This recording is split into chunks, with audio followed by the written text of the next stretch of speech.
Emilio Ines, io mi sono annotato un recente studio che dimostra come la felicità della coppia stia anche proprio nell'ironia che si usa, non nel ridere dei difetti l'uno dell'altro. Ridere dei difetti. Sì, dice. Cosa che vorrei dire sta roba? Uno degli indicatori più forti di una relazione sana è proprio la capacità dei partner di prendersi in giro continuamente. Prendersi in giro. E allora facciamolo questo gioco, questo Io gioco. praticamente mica da offendere a Ine. No, non proprio così, ma di prendere in giro i propri difetti. Prendere in giro i propri difetti. Facciamolo così, partiamo da lei, signora Ines.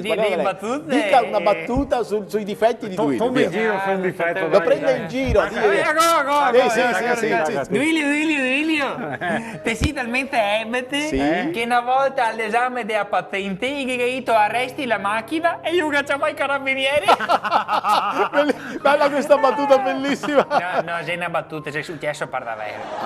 Sì, ma non l'avevo capito perché era tensione dell'esame. E ora tocca a me adesso, tocca a me. E ora Ine... Ne avevo un'altra, aspetta.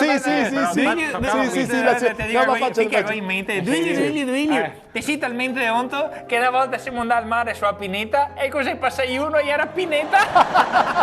Che bella No, è una battuta che è successo poi sul serio. Quando che lei entra in acqua e il mare da blu che gli era diventato marrone, una paltanea incredibile, e pensava che avesse scaricato il paltan dall'Adige. Era bellissimo. Comunque, tocca a me. E ora, Ine... Aspetta, che ne avevo un'altra, Faccia dire a lei. Duilio. Sei talmente ignorante che pensava che il marron glacé fosse andare fuori d'inverno senza mudare. Questa è una battuta bellissima. Non è una battuta neanche questa che ho fatto l'ultimo dell'anno. Che vergogna. Però adesso tocca a me. No, mi dispiace, ma il tempo a disposizione è scaduto, ormai è finito. Ma scusi, ma cosa vuol dire? Cioè, non c'è più tempo. Ma era mica ho pagato per farmi offendere. Ti guido che ti si ebete. A me non mi piace sto gioco.